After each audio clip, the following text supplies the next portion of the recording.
yourself. Remember, darling, don't look for me. I'm just a story you've been told. So let's pretend a little longer, 'cause when we're gone, everything goes on. You were staring at the window, and I said, I wanna take you to the sea. And when I'm better, we'll do everything. I gotta stop making promises I can't keep. But if I was gone tomorrow, won't the waves crash on? Is it selfish that I'm happy as we pass the setting sun? Someday I'll be overcast, but you won't have to cry, 'cause we'll do the grieving while I'm by your side. I said, don't try to make yourself remember, darling, don't look for me. I'm just a story you've been told. So let's pretend a little longer, 'cause when we're gone, everything goes on.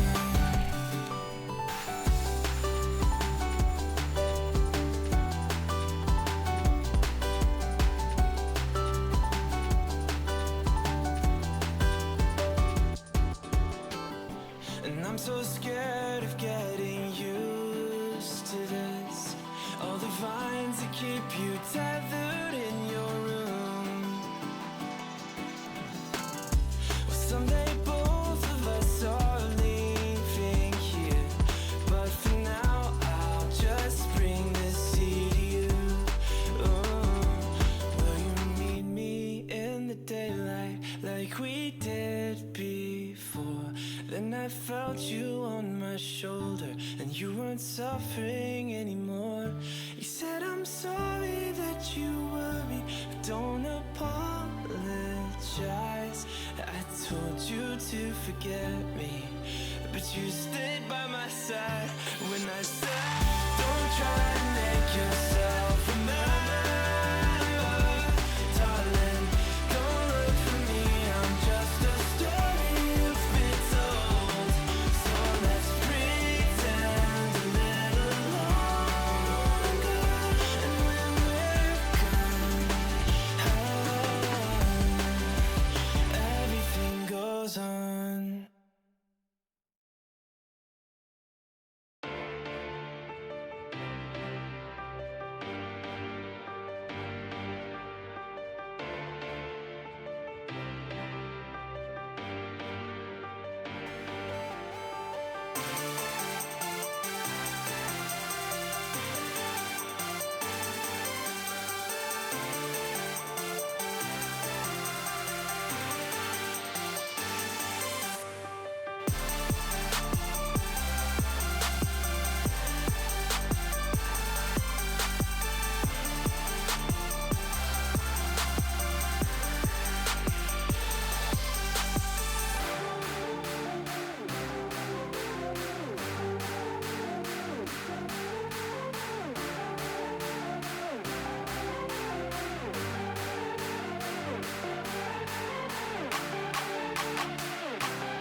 Hello, everybody, and welcome to the SLE Split 6. We are back with SLE Sunday as always, bringing you Gucci Yang versus Serbi Glacial. And I'm here with the best, the GOAT, the caster of them all, Dessa. How are you doing today? Sir, I am fresh off a nap, ready to get this series going. Gucciang versus Sorby Glacial, and this is gonna be big games for both of these teams, right? After this, we only have 1 week left of our regular season, so any games that either of these teams can take is gonna be big. And I mean, it is two big teams as well. Gucciang, a lot of good players on their side. A lot of good players indeed. And I mean, in at least SLE, prestigious organization, one last split, not with the Yang team, but with the Yin team. So yeah, Gucci, definitely looking out for this win. And as you mentioned, not too much time left in the regular season. And these two teams currently at 18th and 20th. You need to make top 16 to make playoffs. I mean, they are almost at the edge, I would say, if they get 2-0 here. If they keep it 1-1, both teams are kind of in contention, but whoever or if anyone gets 2-0, they are on the verge of missing playoffs. I mean, yeah, it is, like I said, big games for both of these teams, right? And if you look at the standings at the moment as well heading into this, Gucci 4-6 at the moment, as well as Robert Glacial being 3-7. And I really think it was a surprise for a lot of people on sort of the performance of Gucci, because when you look at the squad and you look at the sort of players they're rocking, right? You're looking at people like Paka, you're looking at people like Rebreathe, Lost Murderito, and they Mm, just really haven't been able to get going this split, in my opinion. I don't think anyone expected them to be 4-6. No one expected them to be really fighting relegation. I feel like number 18 at the moment. So this is gonna be, I think, it's gonna tell us a lot about whether Yuchien can actually make it past the regular season and whether they potentially have a team to contest even up until the finals. definitely. I mean, I think Young, team that has been this split like kind of plagued by a lot of role swaps and lane swaps. I mean, they started off with Paka jungle, right? Didn't really work out. They quickly lane swapped Paka to top lane, and then they also swapped in that same swoop. They swapped Lost Midders down to bot lane, right? On support. So like they've had a lot of roster moves, and I mean, if you roster swap a lot, I feel like as a team, it's hard to really get better or stay consistent. It's like kind of hard because you're like gonna use the different styles of play. Maybe your top is a strong side, maybe your top is a weak. Like you change the styles all the time, you know. So it's not easy to get used to. Oh yeah, Um, for sure. but I think Serbi Glacial, I mean, this would actually be like a good because they have a, I think, stay with basically the same roster. I don't think they have subs today, and I think Young is bringing a sub in the form of Mini today. So they are also like once again role swapping, or swapping players at least. Yeah, I think generally as well, you want to sort of, in my opinion, you want to avoid roster swaps like after week 4, week 3, maybe. I think before then, it is still very early on into the split. You're still sort of trying things out. And like you said, they've had a lot of people sort of going in and out and haven't really been able to find their identity in a way, I think. And it's gonna be an interesting game because I think the bot side on both teams, in my opinion, is pretty similar skill level. I think we haven't seen much out of, at least in my opinion, either bot lane. And it'll be interesting to see what sort of champions we see today as well. Jinx has been, after the Infinity Edge buffs, very much in the meta. So it'll be interesting to see where the sort of prio lies there as well, as along some of these other crit AD carries like Zeri, for example, and see if either of these teams are gonna go in that direction. Yeah, I mean it will be very interesting actually. And I mean I think Serbia like they've had some games where they perform, but I mean speaking of the bottom of Yang, it's like uh, I'm assuming I think Min is an ADC, so I'm assuming the guy who's gone today is Relentless, but I'm not sure. And if we see that, it will be like an entire new bottle again. So like I have no idea what to expect, right? It could be they come in, they smurf, or they come in and they don't smurf. Like it will be interesting to see because bot lane synergy is always tough, and we see that we can confirm for producer it's actually they're moving their ADC to mid. I think so. Relentless, the ADC has moved to mid, and the mini is taking the ADC role. So no rebrief, I think, right? Or am Yeah. I wrong on the names? No, I think it does look like no rebreath actually for the moment. And sort of how confident does that make you going into this? Because Like bot lane, ADC, and mid lane are pretty different roles. So I don't know. How do you feel? I feel like mid definitely is the better solo lane for an ADC because you don't have to care so much about wave states. Because in bot lane, if you're an ADC, a lot of wave states kind of gets handled by support, I feel like. Like they kind of dictate the lane state, whereas you used to kind of do your mechanical role mostly. But in mid, you don't really have to handle wave states that often. It's kind of rare. So in that sense, I like it.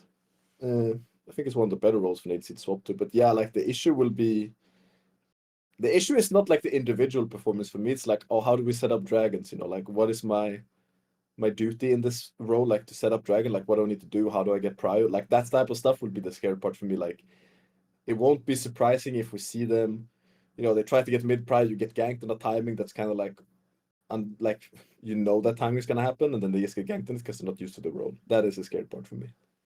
Yeah, and I mean mid lane definitely you can avoid that for the most part. I would say nowadays even more. Just after the map update with the bushes sort of being pushed back even more, mid lane has become even safer of a role.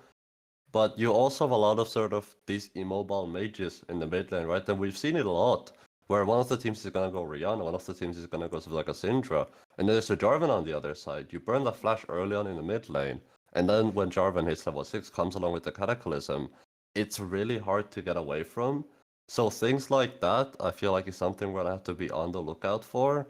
And like you said, overall team play, it'll be, I think, interesting to see whether this is something they planned for, right? Whether this is something that they've potentially been practicing and scrimming for already before these games, or whether this is coming sort of as a surprise to them, right? Because we don't really know what's going on behind these teams. We don't really have sort of that insight into the background of what these teams do on sort of day in, day out. So it'll be interesting to see how sort of they integrate this swap into their team today. I mean, I would argue this is probably not planned. Like in my mind, it's just like, okay, this weekend, right? It's Easter. There's probably stuff to do. They're just like, I was just subbing or whoever. They're probably happy to get a roster in my mind. Like that's how I view this Sunday, unfortunately. Like Yeah. it will be tough for teams to get their rosters going. But now we're getting into draft. Aphelios ban straight out the gate. I guess Mini is an Aphelios player. I have no idea actually.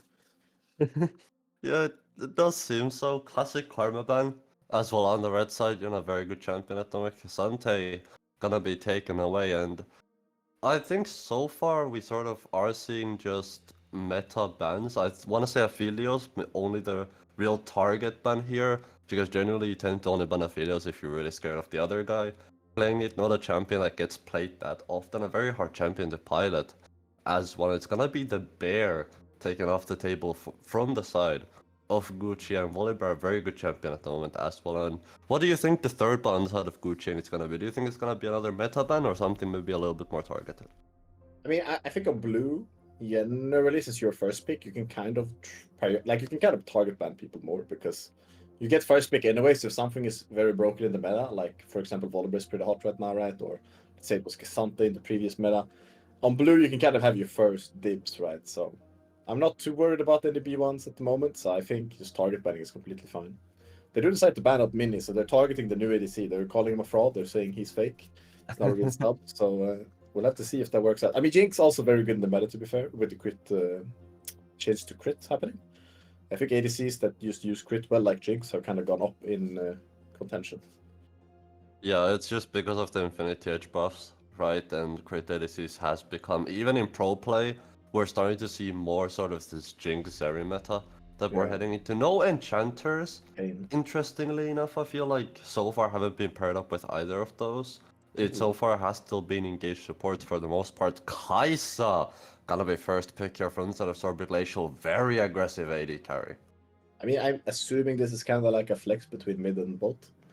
So might be a mid pick as well. I think Kai'Sa also makes a bit sense mid if you want to do the funny LS build. And for the people watching, I can just tell you that the Yang didn't ban on the last one because they're using an emergency sub. So they have lost, I don't remember the exact number of bans, but I think it's like 1 and 4. Yeah, it's 2 bans. It's the number 1 and number 4. Yeah. So they're losing this, well, technically third ban, but number 1 ban, however you want to see it. And then they're losing one of the second rotation bans. Yeah. Let's see how they answer here. They're going on Seri. So Mini no stranger to the Seri. This is kind of good because I think Relentless, their ADC, used to play Seri as well. So if Min is able to field the same champion, maybe they can pull off like a similar style, right? And Relentless in mid, he should know, right? Like, what does a Seri want out of me? And they go with Italia, solid pick in mid lane. Yeah, especially into the Kai'Sa, something where you can sort of stun her through the Killer Instinct if she does end up jumping through the rock field. And Zarya, a champion we mentioned already before the draft, right after the Infinity changes, a champion that we've seen sort of pop up more and more played even in pro play. It'll be interesting to see. Nautilus, I was gonna say, one of the options that is open that we generally see paired up with the Kai'Sa, and just a really, really good pairing, right? You get a lot of those passive stacks when Nautilus does hook, when you get the knockup as well as the passive proc. And do you think we're gonna see a potential Enchanter alongside the Zeri? Or something a little bit sort of more aggressive, potentially a Braum, to sort of combat this engaged bot lane? I think Los Murderetta kind of favors the Braum when is able to see stuff like Nautilus. So I wouldn't be surprised to see a Braum. I don't really dislike Braum with Zeri. And I also like the not pick, like really good into Seri. I feel like one of the two best ways to lock down Seri right now are going to be like Vi or Nautilus. Because she's like too fast otherwise. But they have like the point and click abilities, right? Outplay the buttons. So I kind of like the not pick up. They do take Ori into the Talia since that's what they see. But yeah, I wouldn't be surprised to see a Braum. I think it's one of Loss's, his favorite that pick a bit. He likes to pick it, so yeah, there it is. There it is. Yeah, the Braum, just like we predicted. We did get one prediction out of all of these games, so if the rest of the night doesn't go well, I consider that a personal W. And if you were on the side of Sorby Glacial here, what sort of bans would you be looking towards? Because so far, there isn't really anything that aggressive on the side of Guqiang, and really not that much early game with the Zeri and the Talia. So are you looking to potentially take away some early game options here, or potentially take away something that's gonna fuel them up in the late game? I don't remember who's jungler for Yang, but in general, I would say you will pick a jungler in R4, right? So banning out top depends on pool, like champion pool for sure. But I would ban out stuff. Like, let's say I'm thinking about picking, let's say I want to pick Santa, right? It's like, oh, Gwen or Fiora might be annoying. I ban those two out and I look to blind that champion. So I'd look to either ban out junglers, depending on his pool, or ban out the counters to the champ I want to blind pick. Right now, Gragas is open. And Gragas is pretty good. I know some Gragas merchant. Haha, kicked out producer chat. Gragas is like a blind I would take for the side of Serbi, for sure. Yeah, and again, just as a reminder, that fourth ban not gonna be coming through just because of the emergency sub. Vi so far has been taken off the table as one of those sort of early CC champions that you mentioned earlier on. Rumble as well from the side of Gucci. And a lot of Rumble I feel like we've seen in the SLA, we have seen a couple of times. I feel like, but for the most part, it's sort of stayed in pro play. I know over in pro play, we see a lot of Rumble. Normally paired up with the Jarvan as well, just because of once you get into the Cataclysm, that red carpet does a lot of damage. Fiora gonna be banned away as well. Some couple of target bans here from the side of Sorby Glacial. And Hax, you're a top lane main. So what does this Fiora ban tell you? What sort of champions do you think they're gonna be looking for in the top lane? I think it could be Aatrox, or I think it could be something like the Gragas. Like Fiora, I think it's pretty good at Aatrox if you know that matchup. So I don't know, maybe Paka has a lot of plays on that against Aatrox. And I think the Serbi top laner, if I recall, like to play Aatrox. I'm not 100%. But I would either say it's tank or Aatrox, basically. That's the easiest way to say it. Tank or Aatrox, because yeah, Fiora just eats tanks for breakfast. He's looking at Zac right now, which also kind of makes sense. For the same ban, because you can't really queue auto if Fiora has parry. Scary. Or the Aatrox. There we go. I mean, there it is. Prediction number 2. Congratulations. Very well done. And right Zac jungle. Ooh, that is Zac spicy. jungle. It's something I think we haven't seen in a while. Normally when you look in Zac nowadays, you look in Zac towards the top lane. Just because it is just generally very difficult to play against, a lot of sustain. But so far they are hovering. It looks like it is gonna get locked in. And as I say that, it's the Rel is that the Rel jungle of Sorby Glacial? That is a good pick indeed. I mean, it's getting nerfed out next patch. It's gone. It's too broken. So yeah, Serbia's draft kind of okay at the moment. Let's see what they counter Aatrox with. Looking at Olaf right now. Oof, that's a spicy one. I don't hate it, but I don't think it's the best either. Aatrox is Yeah. kind of weak to like being run down. He doesn't really want to be in like close range. He wants to be able to. Aatrox is weird. He's like a Muay Thai fighter. He wants to maintain you at like exactly an arm's length distance. He wants to fight you at exactly like an arm's length distance. He doesn't want to hug you. You know, he's like arm's length is where he wants to be. And Olaf is kind of the opposite, right? He wants to be up close, very personal.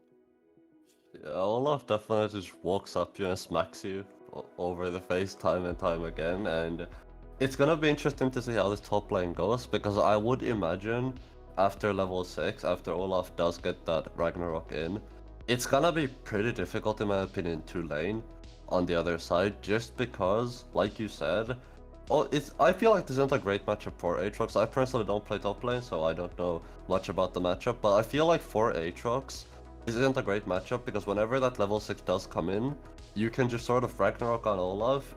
Depending on the summoners you have, if you are taking Ignite for a little bit more aggressive early pressure, you just put that Ignite down and you can kind of run him down, in my opinion. So this top lane I feel like is gonna be very sort of favored towards the side of Gucci Yang. But I also think it's gonna be pretty aggressive, because looking at Aatrox, Olaf, both of these champions, they wanna fight, you know, they wanna play really aggressive in the early game.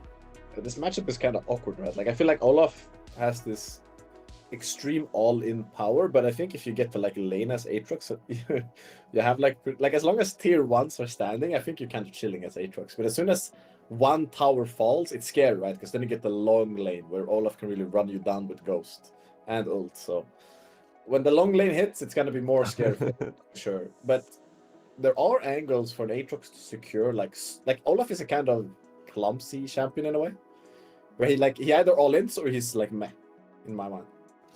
And if he doesn't get the all-in, you can like squeeze out, I think, small lane advantages in the Aatrox. And if you do that, you might just be strong enough to just like whip the Olaf inside lane anyway, because you're just like strong.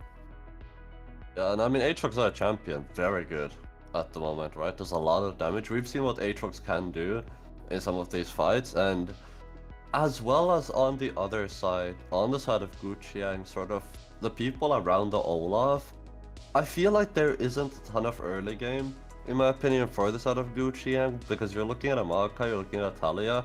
I feel like there is not a ton of damage there, whereas the jungle mid on the other side, well, Orianna, I feel like Orianna in the early game is gonna do a lot more damage than the Talia will, especially once you get sort of those components in.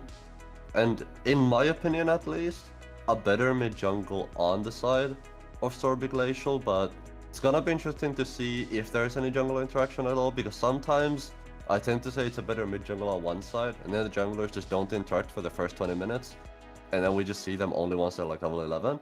So if there's any jungle interaction, in my opinion, it should go the way of Sorby Glacial. Should be. I think the 2v2 is kind of close. Like Talia, it's like a good 2v2, right? You have Maokai W into the shove, and I mean Talia does deal if you hit the full combo. I think they are kind of close in the 2v2.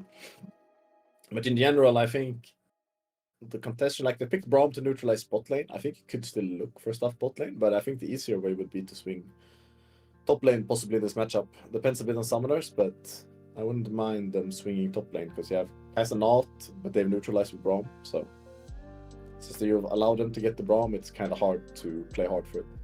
I would be down for them to like play a little bit for the Aatrox. I think any kills you can get in this top lane, right? Whether you're playing for the Aatrox or whether It you're will be playing big, for yeah. the Olaf, it's gonna be huge. Any early kills that do come through. And it's gonna be easier on the side of Sorby Glacial to set up these plays, because like you said, the seismic shove on Talia is very good to sort of knock people back into the stun. But if you're ganking an Olaf, the only thing you really have is the slow out of Olaf's axe, and that's about it. So there isn't a great deal of setup over towards that top lane, unless you can maybe bring that Maokai around, and if you potentially get that 3v1, you know, get that CC in. But it's gonna be Maokai jungle here as well, so if you get the jungler up there, it might lead to a kill for the most part, but it's gonna be interesting to see whether, like you said, they do favor ganking a little bit towards that top side, or whether we're gonna go back to this meta we've been seeing for a couple of patches where it's just all bot side. I think all bot side this game is hard just due to the Braum, but one lane where we maybe have forgotten about is playing for mid. 2 mobile mages, 2 really good CC junglers, and 2 mages that have good like follow-up. So I really would like to see them play a bit for mid, like, you know, flash W Maokai route into Talia combo. No flash is insta dead, right? Like if you get the flash early and then use flash W, very dead into shove. So yeah, playing for mid is also definitely an angle. Like getting a solid advantage mid will be very helpful, like especially if you think about Talia. Like if you want to play for bot, right? You might need to have like a bit more of an advantage. You can't just do it when the lane's neutral. So you could just accelerate your Talia, she gets probably 4-man bot from the side of Yang, and that would be a way to do it. Yeah, there's definitely. I feel like the Kai'Sa is gonna be easier to kill than the Zeri. Because, like you said, Braum is a very defensive champion, right? Braum is just designed to keep your AD carry alive, to peel and kite for him. Whereas Nautilus doesn't have as many tools, I wanna say, to keep your AD carry alive. There's still a lot of CC, don't get me wrong, and still a lot of ways to lock down your opponent.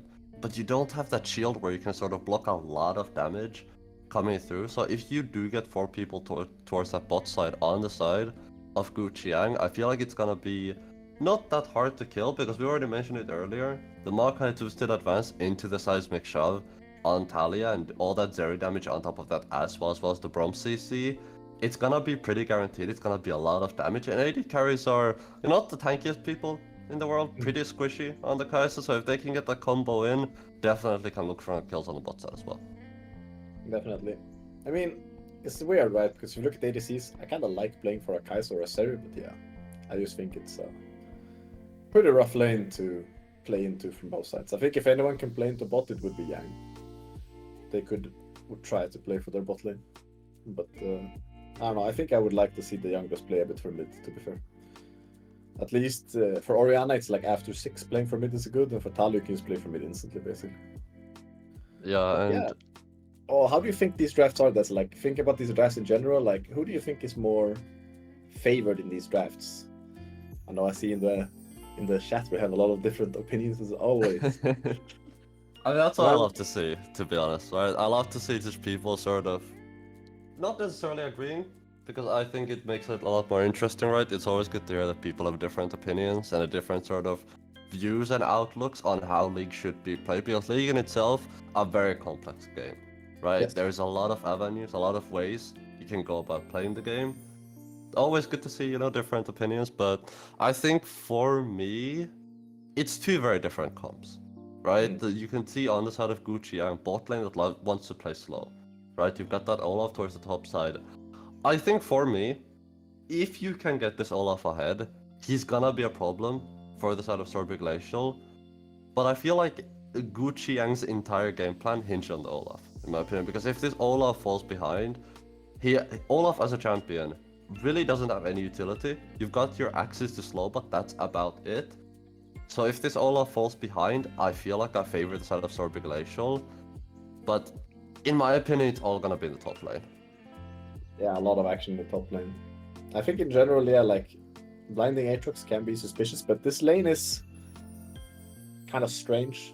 It's like both champions do semi-similar things in my mind, but they are very different in how they want to engage the champion. Like where Olaf wants to full send, and Aatrox kind of like less of a full sender, but still close to it. But yeah, I agree. Like I think if any of the top laners snooze on the ganks and they get a big lead in the top lane, that will be an issue for both the teams. Because none of the 2 teams have like a great way of handling the enemy top laner. Like you have not rel into an Olaf, tough luck, can't be CC'd, and then you have an Aatrox into like Braum, Maokai, Olaf that's behind, also unlucky. It's yeah, big Aatroxes are always in general scary. So I will have to see. I'm actually a bit curious to see how they approach it, because none of the lanes are outside of like Olaf versus Aatrox, where you could say Olaf is winning. None of these lanes to me seem like very hard winning, right? Because in general, you want like a hard winning lane you can play for. It's like an easy way to do it, at least. Yeah, and I mean, granted, there is no easy lane to play for, but I feel like this is one of those games where as long as it's not Rel, I feel like who picks up the kill, any lane you gank, any lane you can get ahead, is gonna be winning for you. Because sometimes you have those lanes in those games where if you gank a lane, it doesn't necessarily change how the lane goes, right? Like the matchup is sometimes so bad for you, especially when you think of matchups like tanks, for example, right? Getting an early kill on a Malphite, it doesn't normally change things. But this is one of those games where I feel like if you get an early kill onto anyone, right? The Olaf, Yeah. the Aatrox, the Zeri, the Orianna, Kai'Sa, any of these champions, it's gonna massively change how the lane is gonna have to be played from the other side. But I think for me, I prefer the comp of Sorby Glacial, but this is also, in my opinion, one of the more closest drafts we have had. But who do you think, or which comp do you think is better here? Oh, this is tough. I'll give a slight favor to Young, and it's mostly because they've managed to neutralize bot and they have a winning top lane matchup. So I think that, like, on average, like a little bit more of a winning lane, I'd say. And the way we got invade, but they're walking over a ward. Sorby Glacial, you're not keeping it cool right now. Hold up! Oh, Oh my God, Jesus! Don't walk. No, Lord Jesus, that's a Braum! He is dead. Ignite comes out. Braum passive against the flash of the Garcia. 2 flashes over from Mawakar. Then stun goes down from Braum. Big boy slaps on the ghost. They try to clean all of them. Braum passive on another one. Coolidge stunned up. They want more. They don't want more. They're happy with 3 kills. And Jesus Lord, this game has swung every lane instantly, bro. I just Good. mentioned how big it GG. is for any of these lanes to get kills.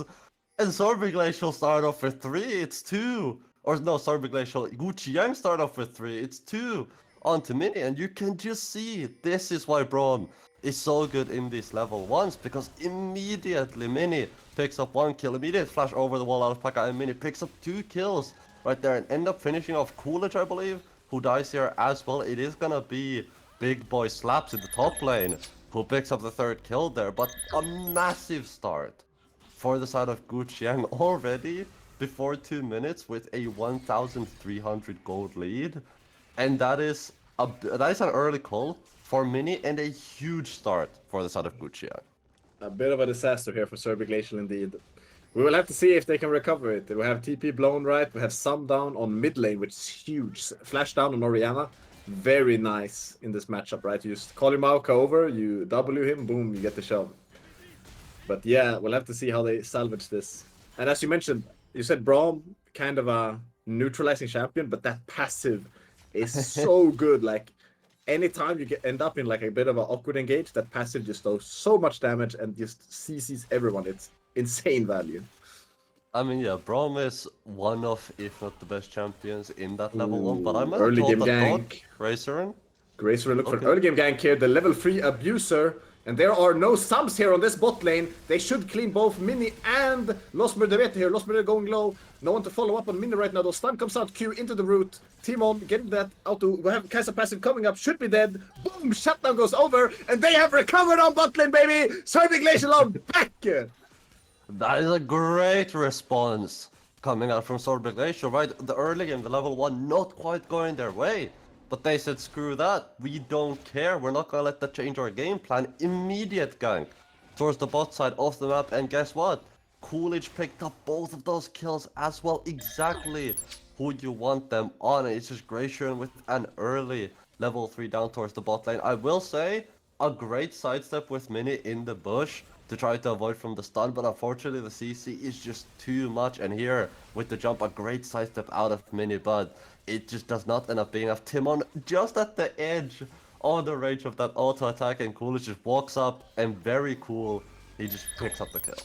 I mean, this is funnily enough, right? Like, kind of a consequence of the early game invade. Because, yeah, all subs down, ganking is gonna happen. You gotta respect it. Ganks will happen. Because all subs down, boy, you better believe I'm ganking these user lanes as well. It's going to happen, so... kind of equalized again, like still a gold lead, and I mean Funkel is stuck in a bit of an awkward lane state here. Let's see if Big Boy Slaps can find an all-in angle here. He's kind of holding it down right now though.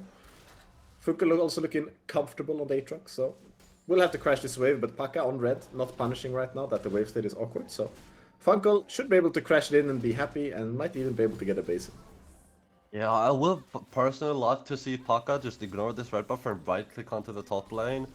You can just see Funkel forced to back Wave Frozen right outside of the Olaf's tower. And with no TP on Funkel as well, he's gonna be losing some CS, but Oh, Big Boy Lord. Slap's gonna go for a Yeah, recall Grayson his is own. back here again. Grayson wants more! He wants all of it! And we said they couldn't play for bot. They said, no! I want that Los Murdereto! Give me the gold. 400G in my pocket. Meanwhile, though, Garci caught on a roam in the enemy blue buff. I'm not sure what happened there, but he got 2v1 by Relentless and Paka, and now Gracer might be caught in an awkward spot here. Does have flash, should be getting out. Actually, okay, are they turning? Never mind, W out. Coolidge trying to peel a bit for his boy. Mini is stepping up very aggressively. Has E though. Ooh, that hook hit could be dangerous. Paka stunned up, and they're looking to engage here onto the Kaisa. Cleanse comes out very low though, going down to the Maokai, and they are killing both of them here. Mini picking him up. And Young turning it all around again. And ladies and gentlemen, all I can say is we're in for a scrap this game. They are gonna be fighting daily. There is 9 kills in a 5-minute game. Neither of these teams willing to give up and walk away, right? And I personally love it. I'm definitely here for all this scrapping. And Sorbet Glacial kind of just outlived their welcome there. You can see they just don't want to walk back into the mid lane. No flash. Trying to catch him here. Nice Q from Relentless. And Lord knows, maybe Rebrief is not coming back. And never mind, Big Boy Slaps also getting the solo kill onto the Aatrox. That ghost differential is tough. And yeah, these waves crashing are very rough right now for the side of Serbi. Mid wave is like 2 waves, and top wave is also crashing. You might actually make it though. Maybe not too bad top lane actually. Depends on if it's a cannon. I don't think it was a cannon, maybe. It's not a cannon, he's crying. It's all good. Funkel, I believe in you. Ah, yeah, that's tough. It's rough. It's okay, Funkel. We take those. We get back. Yeah, it is rough, but man, what an explosive game so far, right? And bot lane as well. We mentioned that there might not be a lot of action in the bot lane, right? Look at the loss. Look at the cojones on Timon. He does not care, man. That's a Braum, and he just hooks him confidently. Not even Loss was ready for that. It was like, damn, this guy hooking me like that, that's disrespect. But that's why you gotta give it back. If he disrespects you, you gotta disrespect him back. You gotta be like, bang, you know? Yeah, I the W in. Face. Yeah, the W in, the ulti, but boom. Now Funko in a sad wave state again, but now Paka is actually here to hover it, and he is spooked. Here they come, Paka walking up. Has flash. No flash on Funkel. Does get ult right now, though. Can't really pop it though. He's going down, and Big Boy Slaps is eating good tonight. Oh, and the wave I think is pretty horrible for Funkel as well. It should be pushing towards Big Boy Slaps, and so far he's been exactly what his name says. He's been slapping Funkel up and down the rift. 0-2 on the Aatrox. So far, Steel Cap's finished here for Big Boy Slaps as well. Bot lane though. Meanwhile, bot lane, the other side of the gank. Here they come. But they managed to evade the gank this time. And here comes Talia Wall. Grayson stuck on the wrong side of things. But Coolidge is safe. The Relentless taking damage, but Grayson going down. Seri dealing damage. Has the ult up right now. Though Orianna E onto Timon saves him. Does have Shockwave. Could be looking for it here. W out of Seri dealing a lot of damage right now. That bot lane is looking low. And here comes the Shockwave trying to clear the wave. Relentless has aggro right now. I don't know if Mini can do this. Might even go down here. They're going to be close. Does stay alive, and no flash out of Gamsi to try and punish Mini here. Mini throwing up the emote as well, just, you know, really trying to rub it in. That bush is warded though, Timon. He's looking. Oh lord, Timon spooked. Okay, Timon! No, you do him like that! Okay, shut up to Rel! Los Medvedev says, nah, that's my boy, I'm taking one back for the team. Getting a little kill onto the Nautilus. He's probably typing support gap right now in chat. God bless his soul. He's also contesting the Crab Air Paka, walking up. He says, it's mine. Crab Rave ain't nothing to me. Oh my god, it's just trade-off kills everywhere. Right, granted, it is a shutdown for the side of Sorbet Glacial, so they are going to be the big winners. They're a great sidestep onto that hook out of Los Murderito. And the wall here, the reverse wall, just beautiful out of Relentless. Knocks Glacier and onto the other side. Glacier tries to flash away, but just not enough. A great stun there onto Timon as well. We're really seeing how useful that Braum passive can be. And like you said, the Shockwave out of Garzi just to clear that wave. Dragon now in contest, 4,000 at the end, but everyone's gathering around here. The boys are around and everyone wants this fight. Lord Jesus, but we're not in top lane. Look at Aatrox, he's crying right now. He's not even on his turret. Big Boy Slaps is owning the entire top side. But yeah, this Dragon is gonna be a 4v4. No TPs, right? So 4v4 it is, and it's 2k right now. Grayson is trying to look for the steal, I feel like, and Timon is just stuck in the pit, man. He's just gonna die. Maokild comes out, sounds off the team, and yeah, he's just sad in the pit. No help from his team. And here comes Flash Q from Los Murderito forcing Gamsi's flash. And you know Paka will have timed that in chat. 15:00, that flash will be up again, and he will be back before them. Yeah, no Hex Splash on Osprey Dorito either, you know, so he's really gonna be down a summoner, and I feel like it's just, I wanna say overreaching from Sorbet Glacial, just because you're really not in a position to contest that one, right? And you can just see they can't find a way in. It ends up being Timon who ends up getting sacrificed. Lost Dorito now stepping up pretty aggressively here. We're going in here. Gracerin gets the W ult. Q stun comes out, but he has E up. He's almost unkillable. Should be. And here comes Seri ult. They're damaging down to Gracerin. Does get the W back. Kai'Sa passive not hitting yet. To flash W out of Paka to save his ADC. Ult out of Kai'Sa and cleanse, but it is not enough. Mini gets 2 kills. Just a bit too little men on the bot side. Timon was roaming, and they were in a 3v2 situation. Very unfortunate. But yeah, like overall, Yang really ahead here in this early state. Has a dragon down. Grubs as well, I believe, did go over to the side of Paka due to his top side being a bit stronger at the moment. So overall, very nice wave state here out of the side of Yang. And a great early game coming up from, I feel like, the side of Gucci Yang. Lost Dorito walks up very confidently in the bush. Gracian tries to look for an engage onto the Braum. I feel like not the ideal target, because at this point Gracian, he's used his combo. Right, he really doesn't have anything left. Mini can just kind of walk on over and auto attack for free. The Magnet Storm comes out just, you know, as a last second resort, but it's just not enough. Coolidge ends up getting. We have another fight here. They are back for Gabsy's flash. It's not up yet. They know it, and they are back again for it. Paka punishing the flash down, and yeah, this is just Paka on jungle, looking solid and relentless on mid. I mean, that's Roam bot lane. He's 418. He's been chilling almost in every kill happening so far. And this is what you mentioned, Hacks, in draft, right? If Carzzy doesn't have flash, it's a tough lane to play. Because you're up against the Talia, you're up against a Maokai, a lot of sort of CC there. And so far, Carzzy 0-4 hasn't been able to contest the pressure towards this mid lane. But I also want to look at this top lane, because there's a 30 CS difference. And like you said, Funkel so far has been really struggling up against this Olaf, and you can see Ravenous Hydra finished up as well there. So this top lane, we talked about how influential early kills are, and whoever gets ahead is really gonna give a hard time to the other. It looks like Big Boy Slaps is the one that's ahead, and Funko the one having a hard time. Definitely dominating. I will say that after that level 1 invade, I'm almost happy it's only a 30 CS lead. Now they're just rolling up on turret here. Gabsy, no support yet, and they're just zoning him a bit from these minions. They won't do a lot, so just a bit of damage, some plates, but still hurts a bit for the side of Gabsy. And they're not able to punish botlane right now, where solo Mini is there, but they're not able to dive him. Probably a bit too behind at the moment. Bit too behind, it's a static shiv on Mini as well, right? It has a lot of wave clear with it, so kind of can just delete these waves very quickly. Keep in mind 6 grubs on the side of Guqiang as well, so because they're ahead. Oh, mid lane. Paka trying to go in. Oh, Maokai, they're just going in, and here comes Gracer, and though Paka stuck in an awkward situation, Shockwave hits and pulled into tower. Shutdown goes over to Nautilus, a bit unfortunate shove from Relentless, kills Gabsy.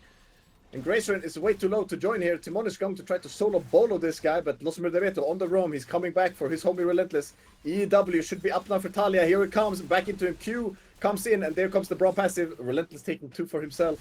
And here's Mini as well. God. They just don't care about the bot turret. And meanwhile, Big Boy Slaps has been diving top turret. We don't talk about it. And it's looking quite rough right now for the side of Serbia. Like, these lanes are just running the show. This is starting to look like solo queue to me. It's just, you got a winning top side, your bot side has been chilling. It's 20 to 5 kills.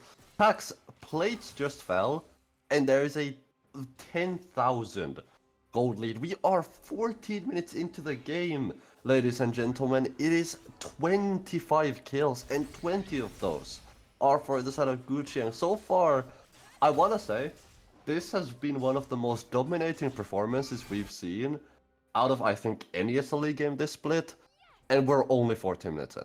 This is very dominating indeed. It is a bit scrappy, but they are coming out ahead of every scrap, so they are extremely ahead indeed. So yeah, it is... I mean, it might be... I don't think it's too much a consequence of draft. I think overall, just Yang finding these favorable situations for themselves, and maybe Serbia overreaching every now and then, especially for the Dragon, as you mentioned. Might be a bit of an overreach where they just had to respect and that has just increased this lead from Yang.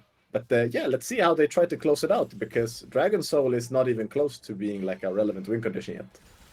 Yeah, I think that's the word for me, right? Overreaching. I feel like the side of Guqiang have done a really great job of knowing their limits, right? Knowing where they can and cannot go, playing really well as a team together. Whereas on the side of Sorbet Glacial, I feel like it's been a bit, I want to say hesitant and sort of not knowing really when to go and when not to go. Garzi, was he saying the bot side Looking for push? I was looking for a little bit of a cheesy kill, but he voted against it. Since it took Dragon, he wasn't sure if the jungler was hovering or not, so he voted against it, wanting to stay safe and confirming probably Maokai in the bot lane before he went does anything. I mean, there is also, you know, the 1.5 item lead for Relentless, level 11 to level 10. So it's not really a 1v1 that Garzi wants to take. Meanwhile, in the top side, Big Boy Slaps, unironically, I think can 2v1 this, just because of the Ragnarok. Raishun doesn't really do much on the rel. So I think he might be fine here, unless Timon shows up. 3 might be a few too many for the Olaf. I think if Cassius Jones in, it might be a bit tough, but he is definitely a force to be reckoned with. Unseeable Viking god right now. So yeah, Big Boy Slaps has a lot of agency. I mean, Yang have technically been winning most of these fights on bot side without him, and he is probably one of the strongest members of their team anyway. Even with all of the gold, yeah, he is only Mini is ahead, and Mini is enormous. So I mean, yeah, Mini also has 7 kills, you know, he's been picking up a lot of this gold. 2 items in his pocket as well, right? Navori and Static Shift finished up, and this is sort of where Zeri becomes really strong. Because if you get Alina on her, she's one of those AD carries, very mobile in fights, right? Very, very hard to catch if Mini positions and plays her correctly. So this Zeri is not gonna be easy to kill and not gonna be easy to catch, and that's where the big bounty is, right? 700 gold on his head, so if they can find the Zeri, it's all good, but it's gonna be so hard, I feel like. they also have great peel, right? They have Braum, Maokai ult, and yeah, I think it's here goes Olaf diving on the top lane. Going low right now on the side of Funkel, gets passive, but that damage is way too much. But he will give over a massive shutdown to Gabsi. Not the ideal play here. Orianna growing bigger, not the best right now. And yeah, that's a swing actually of about 600 gold to the side of Serbia. So they take those. That is when you say hashtag worth in chat, it's all about sending a message. Because Big Boy Slaps just immediate Ragnarok, right? And just runs down Funkel. He's just like, I'm the better top laner here, and I will prove it to you. Just completely right clicks on him. And like you said, probably at the end of the day, it's not really worth it. You know, 900 gold over to Garzi, it's a big shutdown. But it's all about the mental game, right? See, in the head of Guqiang, they've already won this game. So now they're thinking about game 2, you know, how can we get in these guys' heads? And that is definitely one way to do it.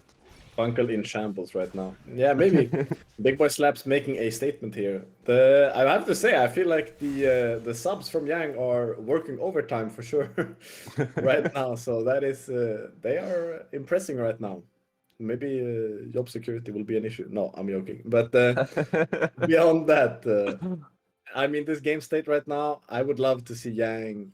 They just have to wait like a little bit, like 1.5 minutes, and I don't think they need to wait for the soul win condition. I think you just slam Baron and you can almost win the game by that point. Because as you mentioned, 10k gold lead, they are very far ahead right now. They could probably dive most tier 2 turrets and win 5v5s anyway, and they will be completely fine. So I'd like to see them put in the tempo, right, and just accelerate the game. Because yeah, why give them time to scale, right? It's not like the side of Serbia scale bad.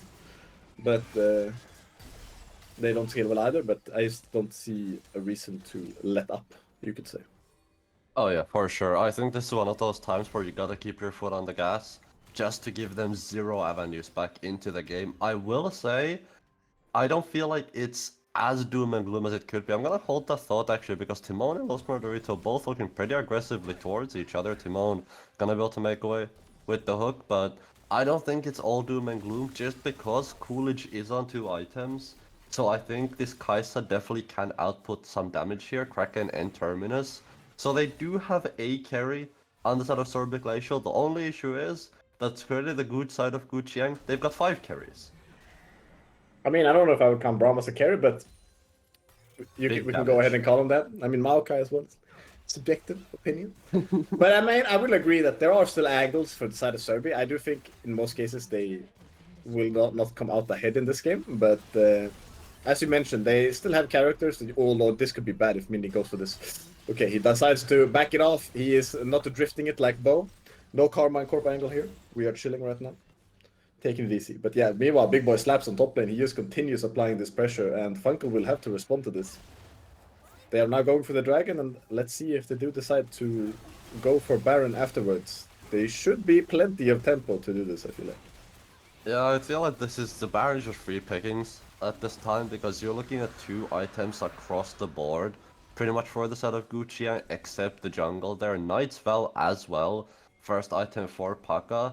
So he really knows his job here, right? He's like, listen, I've got so many carries by my side, so much damage.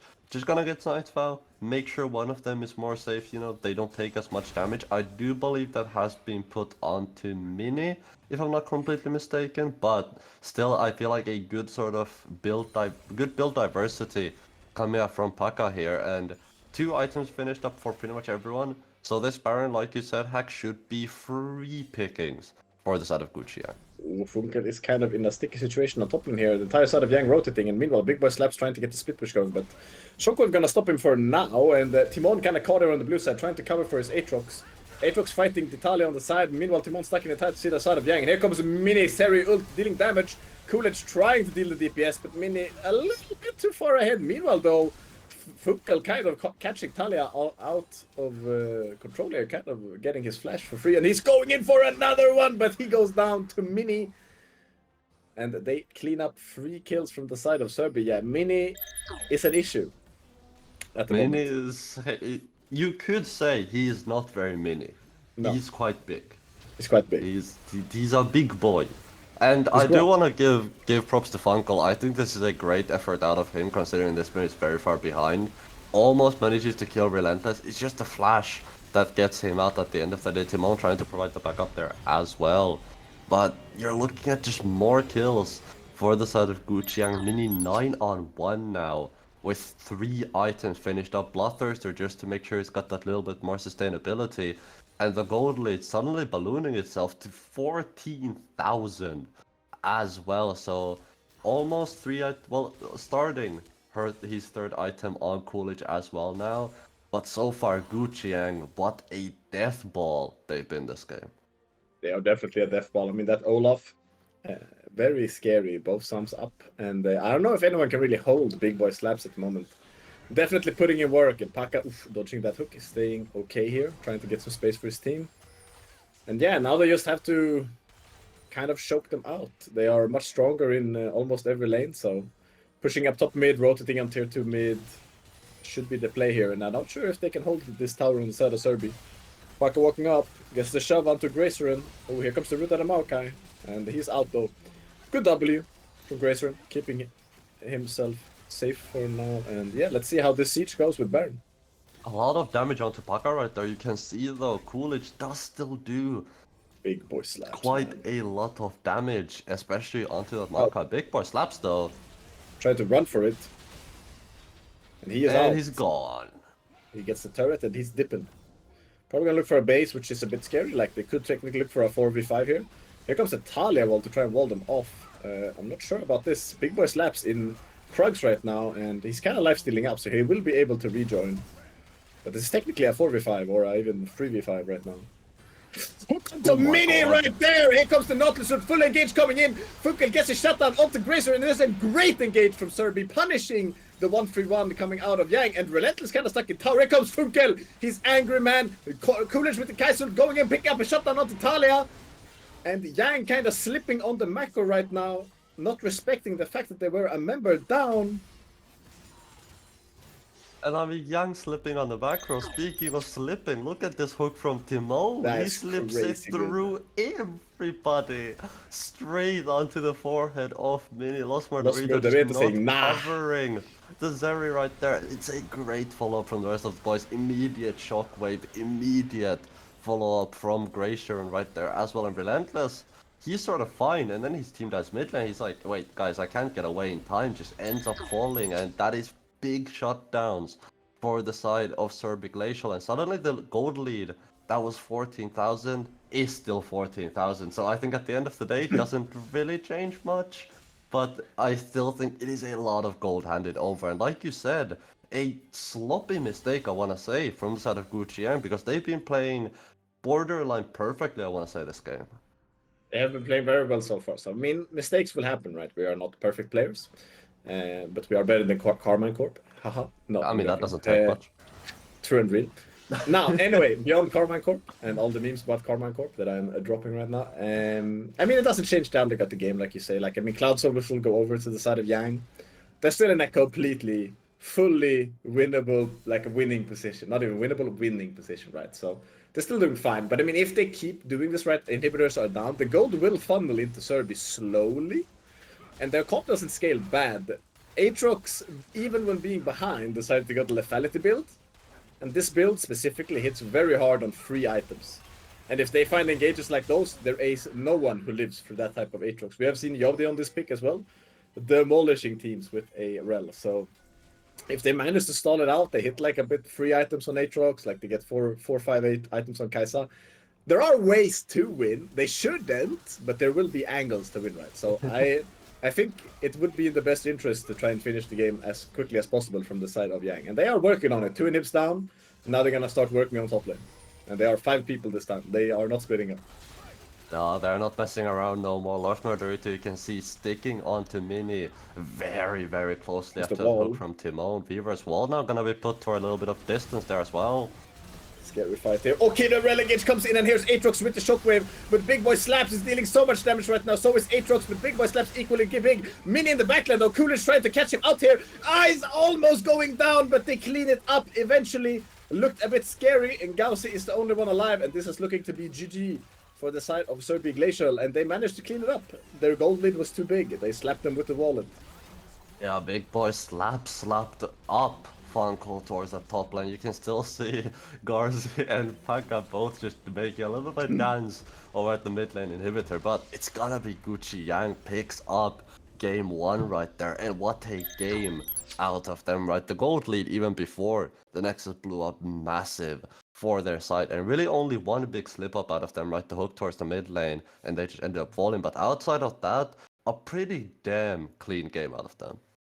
Like my ADC would say, that hook was nuts. It happens. It happens. It happens. But yeah, I mean, a little bit of a slip up, a very dominating performance out of the Yang players, or I guess the Yang subs mostly. I think they have 2 subs. It's Big Boy Slaps, right? And it is Mini, right? Who's subbing in right now. So and Paka is off-rolling on jungle, and Relentless is off-rolling on mid. So it's almost like a completely new team in my mind. At least that's how I see it. But very dominating performance. I mean, that I think if they clean up some of the early game here, I think Serbi, like those engages from Graceril were pretty damn good with his boy Timon. So if they were like an even game state, I think they even win that last fight, because that engage wasn't bad either.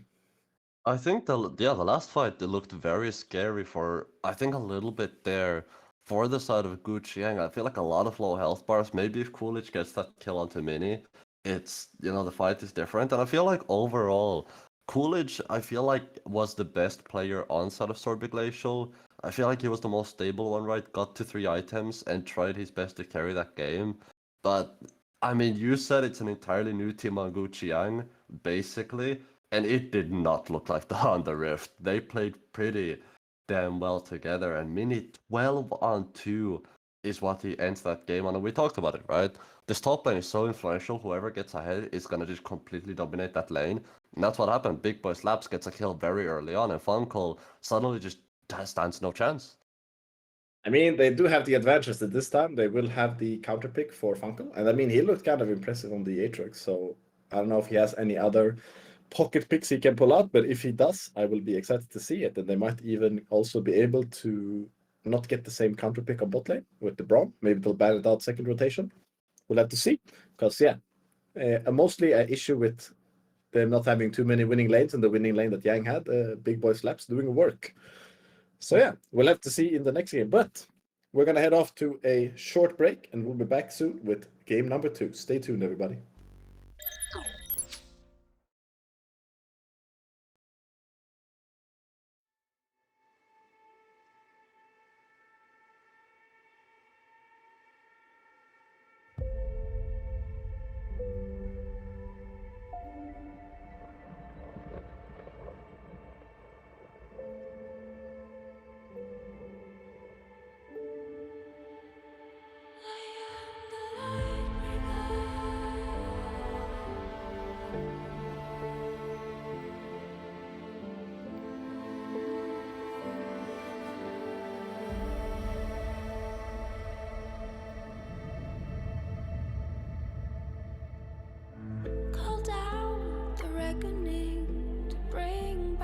hope and peace, restore our Gloria to live forever.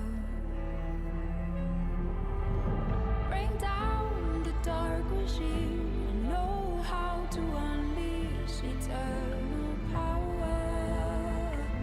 Lead us to order.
Welcome back, ladies and gentlemen, and now we are back with the next game of Good Shi Yang versus Serbi Glacial, and in a battle for their spot on the team, the normal Yang roster is now back. So all the subs are gone, and we're back to the normal roster with Paka top, Obsidian Jungle, Rebrief in the mid lane, Relentless on ADC, and we still have our GOAT, Losmer Deveto on support. So he's the only consistent factor. And they are back with the normal squad for game 2. So this will be exciting to see if there will be changes happening. I mean, very confusing for Serbia to draft, I must say.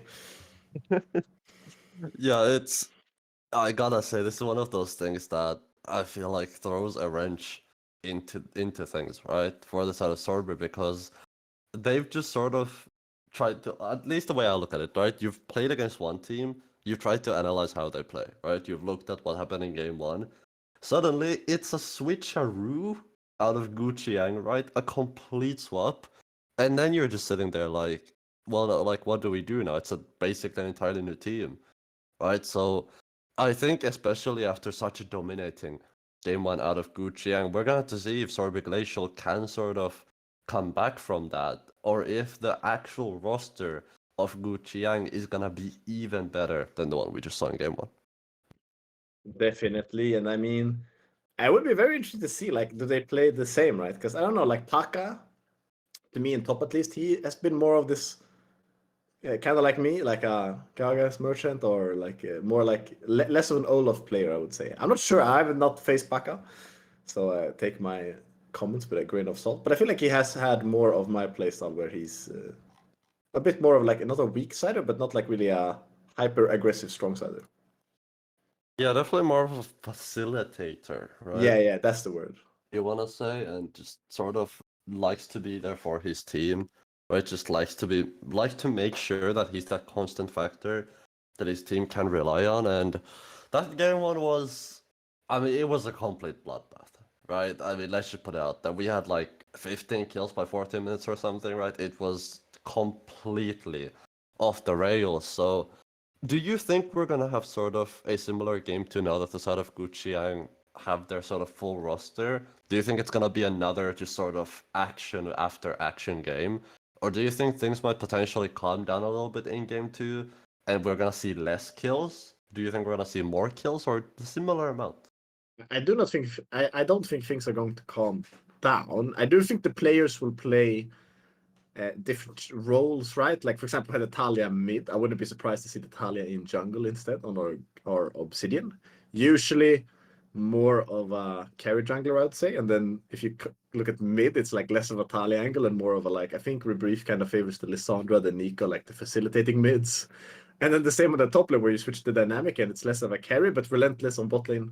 Minion Relentless, I would say similar. Still gonna be Seri playing carries or hypers, kind of similar in that vein. So top jungle mid have a like change dynamic, but bot lane similar for the side of Yang, I would say.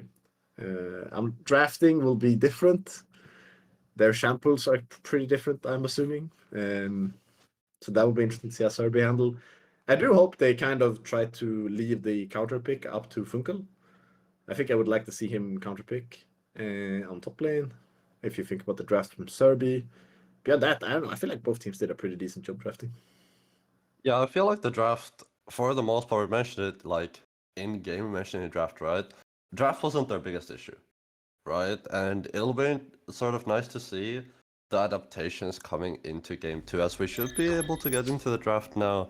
And the second there it is. So Karma gonna be the first one to taken off the table, and I feel like it was just the side of Guqiang playing better in game, right? But already the first ban off the table is the Olaf, and like I said, Big Boy Slaps, he sent a message.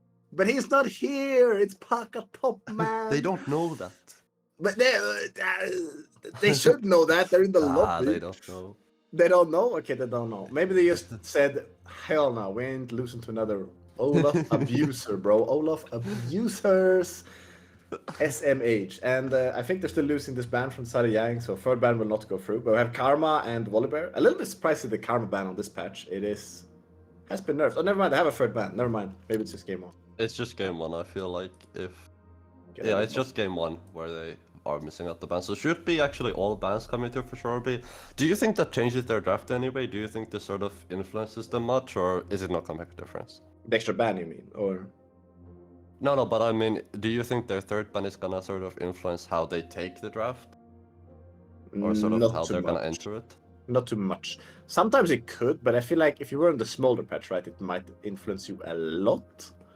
But I think on the patch we're right now, I don't think it's as much, because I mean, last patch Smolder is kind of pre-elo. Smolder last patch kind of suspicious.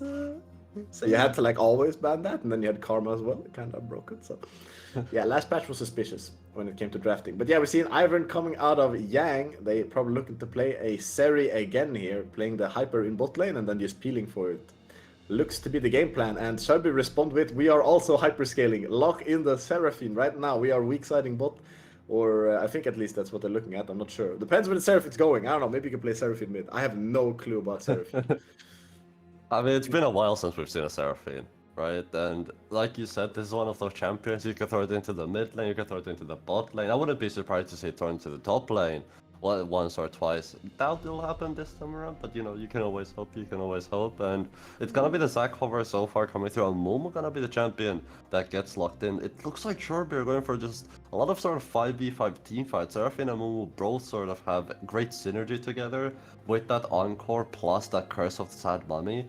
So you can really just get up in there, get that big CC chain going, and so far Ivern locked in for the side of Gucci Yang. So like you said, I'm expecting personally an ADC pick here, either the Zeri or the Jinx. Here it comes. It has to be the Seri. I feel like Relentless has been playing a lot of Seri. Looks comfortable in the champion. I would not be surprised. Question is, you have Ivern in the jungle. Are they going to look for an engaged support here is the question into Seraphine, or are they going double Enchanter and leading the engage to the top lane or mid lane? I wouldn't be super surprised to see something like a Nico come out of Rebrief. And then they kind of have the engage covered, right? And then they can choose to do however they want in bot lane, Enchanter or engage. It's a bit more open-ended in a sense. We'll have to see here. 3 seconds left on the clock. What are they looking for? They're looking for the Rel, which, seeing Ivern, unless you are named Ant and you're going to be smurfing an Ivern top, most likely in the support role.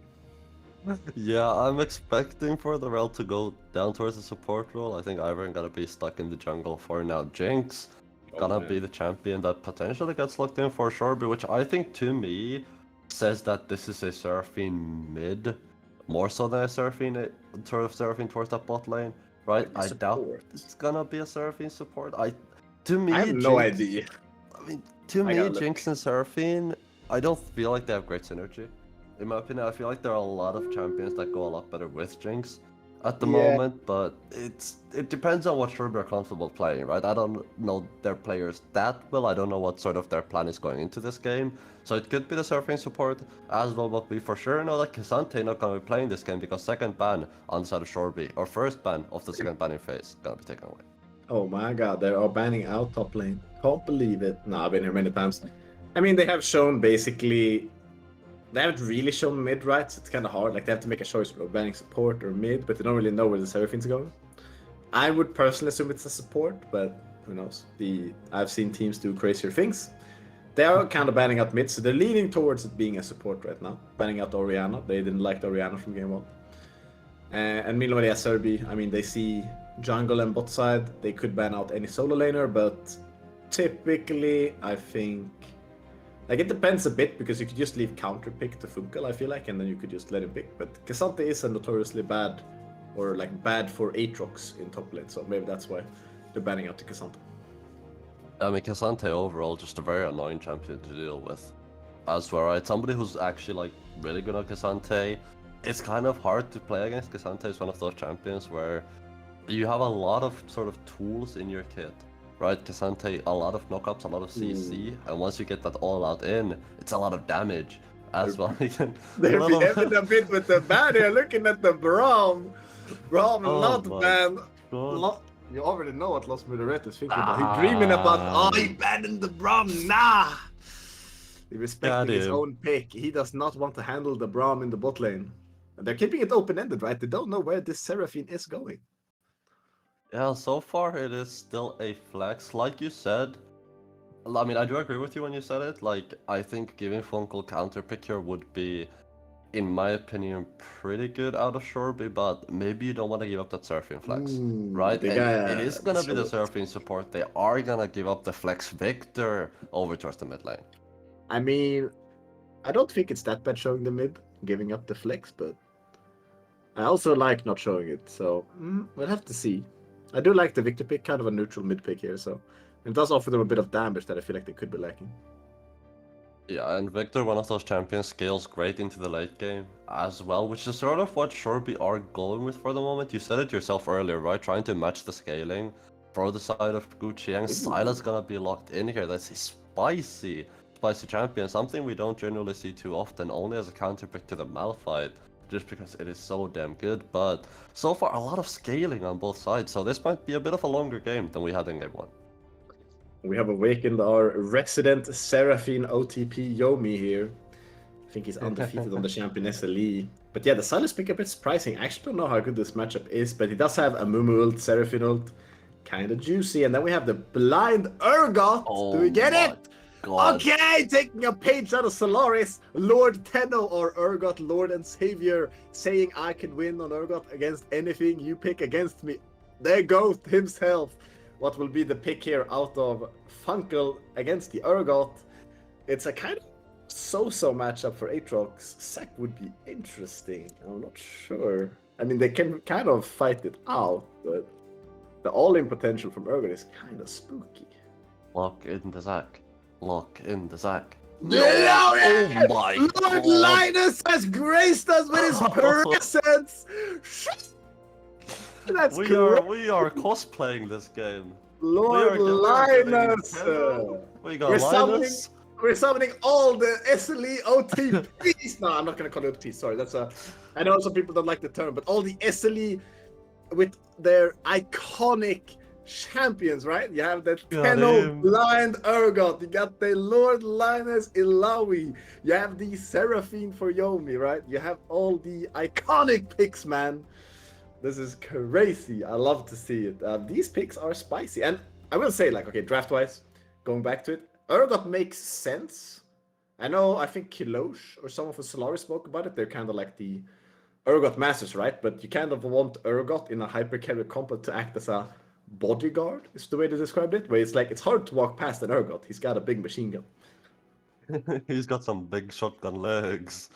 Big There's a shotgun lot leg. of damage. Can't just sort of, if you try to waddle by him, he's just gonna riddle you with bullets. You know, it's very difficult to walk by such a crabby man, and as well as the Silas, right towards mid lane. There's a lot of, I feel like, good ultimates here to take. You're looking at a potential Encore, Curse of the Sad Mummy, right? Potential Chaos Storm, as well out of Victor. It's pretty much the Jinx and Illai ultimate, the only two ultimates you don't want to grab. So there are still 3 very good ultimates to take, but overall, I feel like 2 very interesting drafts and definitely a lot different than that game 1, and great adaptation, I feel like, coming out of Shorby here.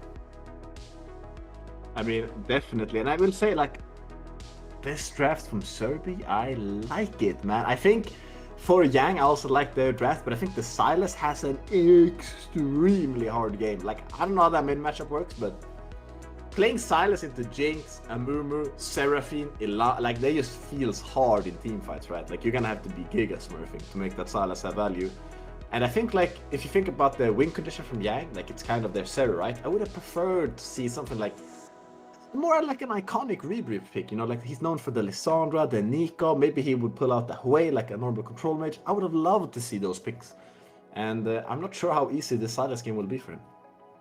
Yeah, not gonna be bringing out the Hui, unfortunately, this time on around. And make sure, guys, get your Gambas in as well. You know, make sure you put in your points for the team you think is gonna win. Not you, Hax, obviously, because you, unfortunately, you know, can't gamble. Which is very sad, very sad. But It's painful. Can you bet on Serbi for me, Dessa?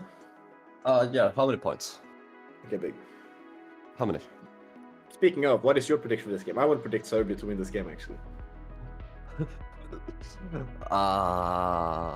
You wanna go with Serbia? You know what? I will put in points for you, just because you can't for Serbia. I mean, How we know many? how this have ended most of the time. How many points we talking? All the points. I'm not. I'm not doing all the points. I thought that was obvious from the way I phrased it. We're betting all the points.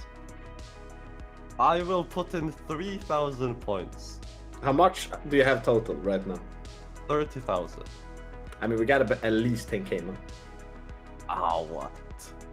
It's gonna go so wrong. Nah, they're winning, bro. Nah, You're okay, we trying don't to have to. skew the results here.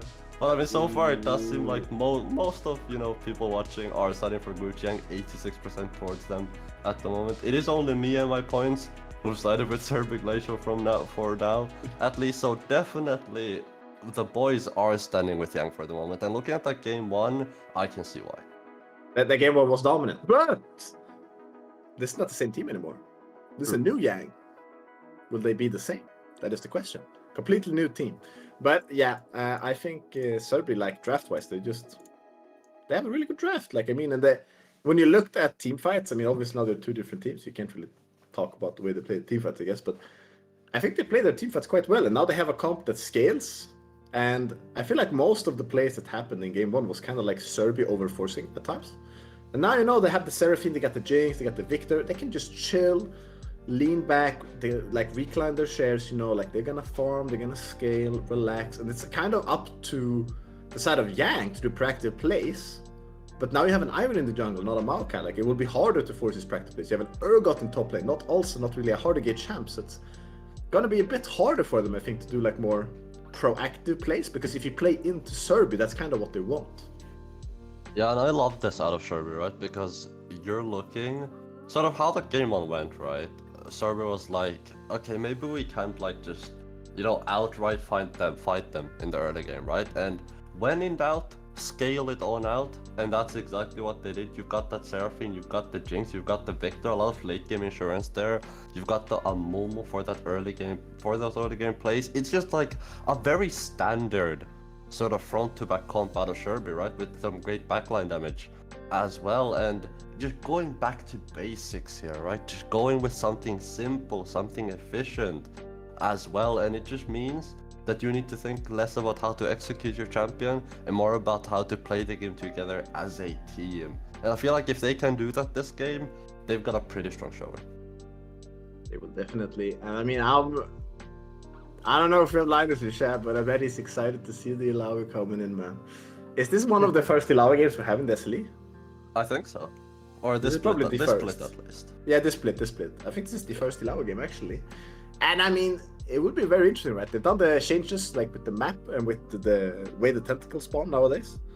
So Illaoi is kind of like a different champ this season. So I don't know, I'm very excited to see the Illaoi coming in, and it's I mean, I think it's this like iconic.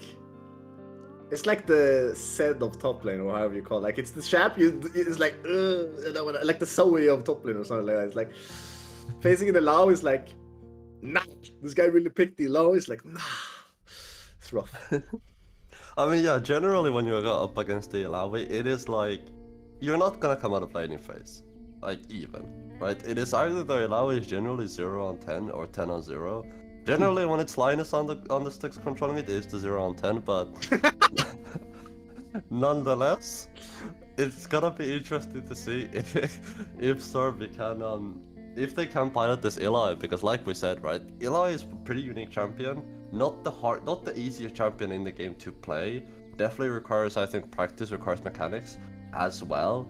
So it's gonna be interesting to see if this is something they've potentially practiced already in scrims or in flex, or this is something that they don't have that much experience on.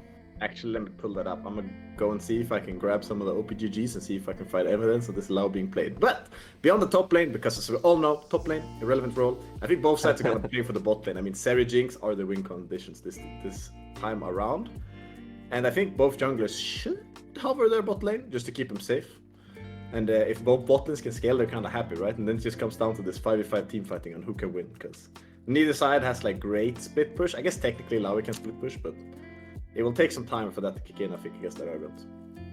Yeah, and as well as Hullbreaker, right? Not being the same as it used to be. The reason Illaoi was pretty strong, sort of earlier on into the season before they changed Hullbreaker, was because you could build that item, you could just sit in a side lane, right? And later on into the game, once Illaoi gets those tentacles really set up and gets that ultimate in, there's not a ton of champions in the game who can just outright walk up to you and outdamage you, right? Especially if you get those Hullbreaker resistances in, or at least in the old patch.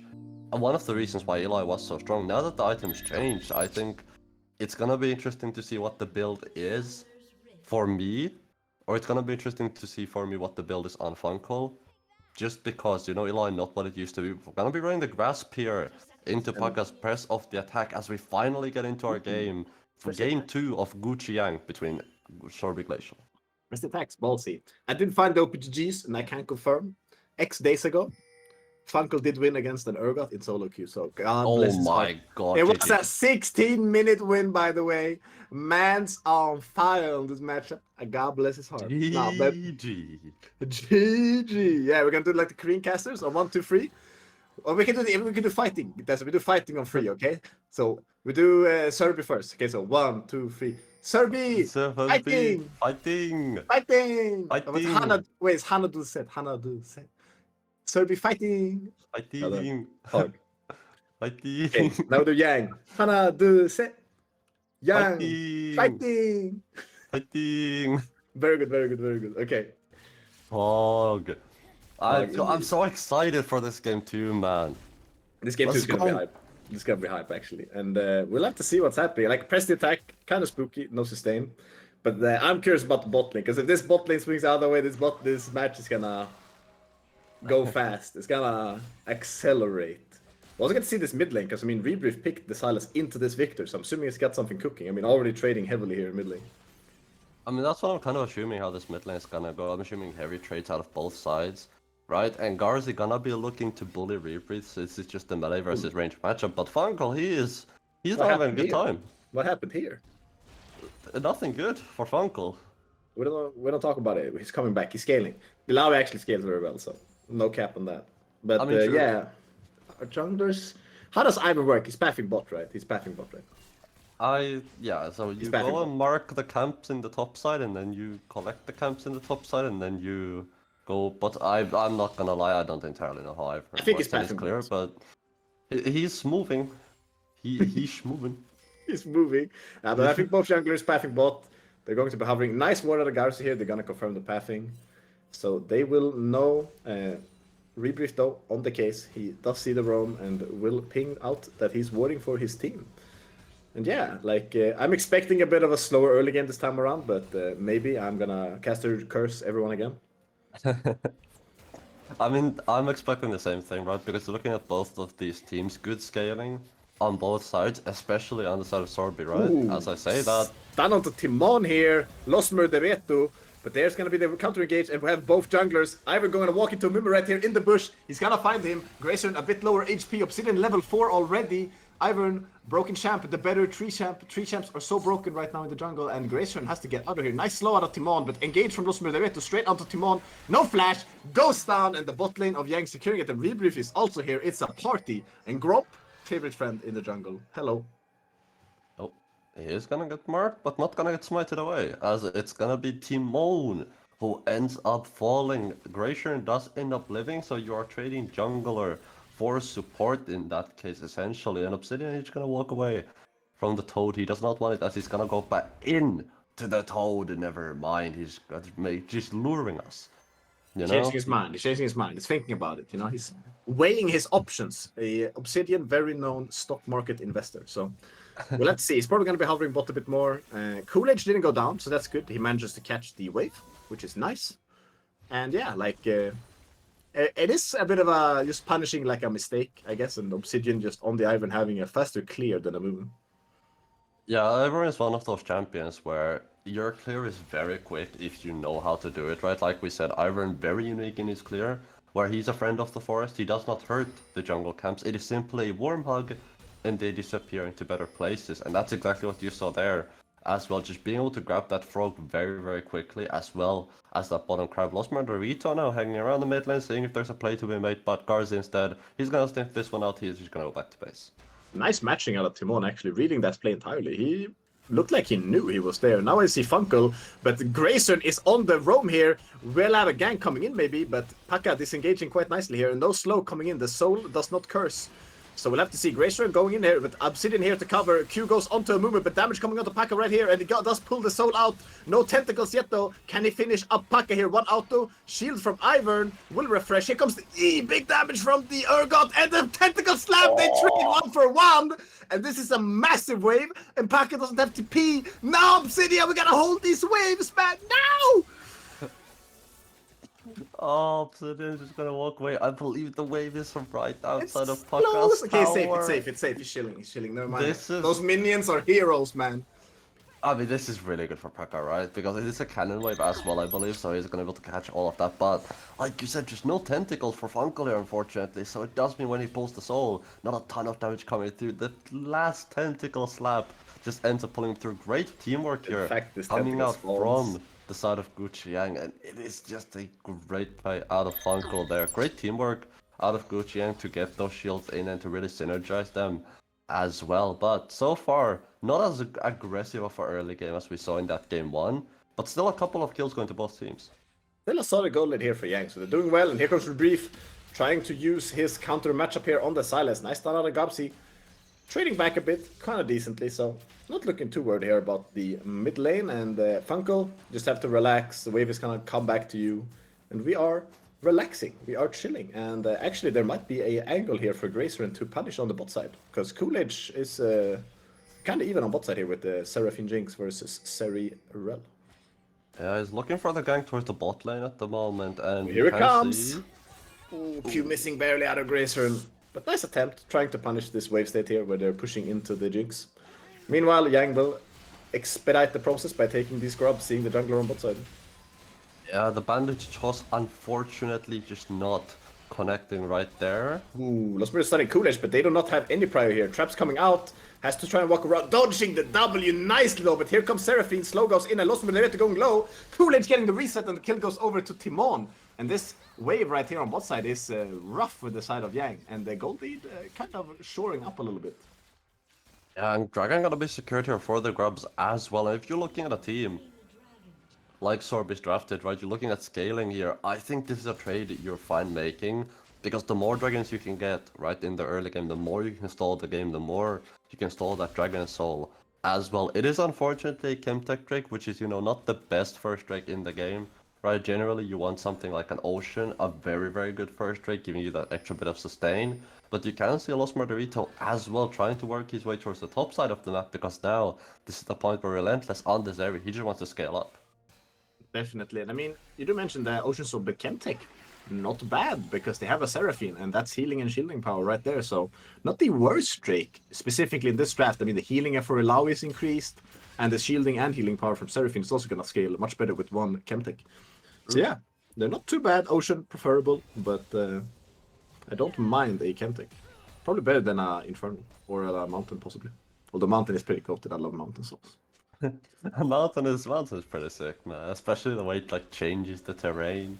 It's not a bad one for sure. A little bit more reset gonna be coming out here from Coolidge. Assuming it's gonna be the static shield rush out of the Jinx. Guards, you know, gonna be taking a little bit of a trade in the mid lane. Oh, the Rebrief. Q Max, the storm coming out of Rebrief.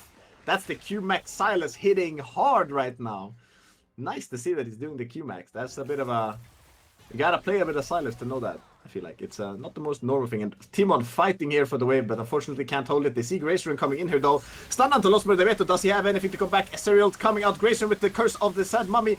Los Merdeveto going low. Yingsu coming out, gets a reason, but Relentless already picking up 2 kills on the side to Yang. But I don't think they're limited to dive Coolidge. So in the end, a bit favorable, or are they trying to? Obsidian walking up. He's hungry for it. Q hits. Can he get out though? Flash out of Coolidge. Does get the rockets. One more, a rocket will do it. Does he get the W? Nice W from Relentless to zone for Obsidian. Do we have any room for the mid lane? Not really right now. Coolidge still looking for this. Gets the W. He's hungry to fight right now. No summoners though for any of these ADCs. They're just brawling, and Relentless picks it up. 3 kills over to the side of the Seri, and that might have swung the match in Yang's favor for now. Rebrief going in here again. Not getting punished. Good trade back though from Gabsi. Yeah, the great trading overall around the map, and you can just see no level 6 for Timon, which means the bot lane fight just goes the way of Gucci Yang. Grayson unfortunately not tanky enough, as you can see on the replay. Like you said, Timon doing a great job of trying to fight for the way. Grayson just jumps in but gets immediately blown up. Pretty much a lot of damage coming out onto him, and the cleanse out of Relentless as well. The Superman Death Rocket here to snipe Los Margarito gets Coolidge excited here. Obsidian almost falls, but just lives on 1 HP right there. And I gotta respect the Coolidge. He was not willing to back away, decided to take the 1v1 against Relentless. And yeah, he might have lost it, but that man, he's earned my respect. Serbi, they have heart, they have spirit. They are not down in Yes, the dumps sir. from game one. They are ready to brawl this one out. They are here to provide. And yeah, like, I think if they manage to clean up Lost Motivator cleanly there, and he doesn't have to use the Mega Death Rocket on him, he easily gets at least 2 kills there. So a bit tough there. Lost leaving with like 1 HP, and they can't really clean him up. It's a bit unfortunate, but yeah, close situation. And 3k difference right now, but they have a Drake in the pocket, so they don't have to take too many fights unless they really want to. And top lane looking a lot more stable this game compared to last time. So not too bad, I think, from the side of Serbia, at least compared to the last game. And we have Lost Motivator on top lane, but Grayson is already here, and they are pinging this off right now. Lost Motivator running for his life. And they're looking for the grubs here, I think, from the side of Serbia Glacial. Not willing to give up 6 grubs right now. Timon is around as well. This might be a full-blown fight, but you can see the side of Gucciang not quite in the position to take this one on. Lost Murderito, he's in the bush though. It's an Illaoi. This is gonna be scary for a fight. It's a Seraphine ult as well. And here comes Lost. Engage onto Seraphine immediately, and they're gonna get the Urgot ult here immediately. Here comes the Fear onto Gracerin, but not too bad. And Victor the Backline, a lot of damage. Here comes the Illaoi ult, slam onto Paka. Illaoi ult still going, so much damage coming out right now. But here's Rebrief coming in. Trying to clean up here onto Gabsi. A lot of damage coming out, but Funkel still has the ult. Misses the E-pull onto Obsidian here. Gabsi trying to kite for his life. Stun onto there. Oh, Lost Motivator missing his W. Bit of a disaster, but still fine. Rebrief still cleaning here. No one is peeling for Gabsi. And nice Q from Rebrief. Snipes on the side. And then goes back to his original suspect. Oh, and that fight is close still. I mean, they do manage to deny 6 grubs. Only 1 grub left for Obsidian, so they managed to get their objective at least. And this is, I mean, I think a crucial mistake out of Timon here. Just positioning not quite there, having no sums either, and Rebreathe. I mean, this man is doing work in these fights, right? You can just see how good he is on the side. As Garzi, I think does a great job of trying to play around the stun field there. And just trying to play the range, but Rebreathe, once the stun field runs out, just complete free reign onto the Victor. Garzi unfortunately does not end up getting away, and that is a lot of gold into the pocket of Gucci. And Timon just didn't even got the encore off, right? And Seraphine is so good in those extended fights, but if Seraphine is the first one to die, then it doesn't really do much. Was ready to try again. He is hungry for Timon right now, and he's walking up towards. Scary, scary. But Paka's down here right now. And I would love to see a hard shove here out of Funkel. No TP right now. Should just be hard shoving top lane to try and punish Paka, kind of being down here kind of early for this Drake, right? And they feel the need to not give up 2 Drakes here to Serbi. So this will hand over a bit of gold to the Illaoi, but they will manage to secure this dragon as a prize. And you can see both teams sort of switching around objectives from the bot side to the top side, because generally we see like 6 grubs traded for 2 Drakes. But here we're seeing 4 grubs for Gucciang, 2 grubs for the side of Sorbi, and both teams not willing to sort of let those Drakes stack, right? Both teams trying to secure some Drakes early on into this game, but this bot lane, you can see Coolidge might be zoned off for a little CS here. Obsidian gonna be around as well, and yeah, they're so scared to walk in here. This is weird, yeah. Grayson should be hovering this maybe, but Coolidge being zoned off of turret. It's a bit rough, but they will be able to walk up eventually. As I see Ivern in mid right now, so they're able to shift into the tower, knowing it's only 2 people. Probably shouldn't be seeing. Oh, rooted in tower there from Lost Motivator. Grayson going on to Rebrief here. We have a fight on both sides of the lanes of the map here, and Funkel is going to deal damage. Doesn't have a full item yet. The Rod of Ages on Rebrief, and Obsidian is coming in here. Might be a bit of a scary fight. No ult on Illaoi, but they're dealing damage with these tentacles. The ult's gonna fade pretty soon though, and here comes Rebrief. He wants to re-engage here, deals a lot of damage. Oh, the Curse of the Sad Mummy hitting onto that, but Urgot ult eating him up, Fear of Death, and here comes Paka cleaning it. Oh, Gabsi gets a kill back though, 650 gold shutdown. Is trying to flash out. Maybe getting out barely. They should be looking to dive this though, I feel like, because that is a special. Oh, and here comes the Ivern E. Is he gonna catch Gabsi? He's walking out. He should be safe. Meanwhile, in bot lane though, 2 kills going over to the Jinx, and oh, flash out of Obsidian. Does miss, and Gabsi is still wanting to fight this for some reason I cannot comprehend. Is he gonna outplay this? No, surely not. Oh Obsidian going low though. Obsidian going it's low. so close. Oh, TP coming in. That better not be Gabsi, man. If he wants to fight still, that is gonna be insane. But yeah, a bit of a, I would say, almost even say item diff. Full item of Rod of Ages here. Like Rebrief is just pretty massive in this fight. So compared to Funkel, not a completed item. Rebrief is just very tanky, right? He's a very tanky boy, very hard to kill, and the ultimate out of Grayshorn very good right here, right? The Curse of the Sad Family hitting onto multiple members, and like you said, it is a big shutdown onto Garza there while in the bot lane. They're not willing to cool it either. Coolidge gets 2 kills onto the Jinx. Static Shift finished up now as well, and just overall with the first item onto Garza now, I don't think Sorbia are in a horrible spot here. I think they might be down 3k gold, yeah. But when you're looking overall at their scaling, they still have that scaling, right? They can still play towards that late game.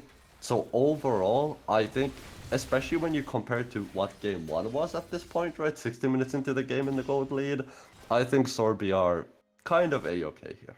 I mean, if you consider the objectives, right? Like last game, I think Yang got all dragons, all grubs. Considering this game state, they're kind of like, I think they have 2 grubs on the side of Serbi, 4 on the side of Yang, they're 1-1 in dragons, and they have like, oh, rebrief, oh lord, Jesus. We don't speak about side lane, it's okay. Rebrief differential right now. And Relentless, they're going in mid, Encore coming out onto Lost Murderetto, walking into the trap, Jinx dealing a lot of damage right now, but there's an Ivan on the backside. I don't know if they can follow this up right now. Mega Death Rocket is here and ready, but... Okay, we're going back, they're not fighting. Give it 2 minutes, okay? Let me calm it down. But yeah, this game state is pretty good. Like, I think if you consider that, I think Serbi scale very well. It's not the worst game state for them.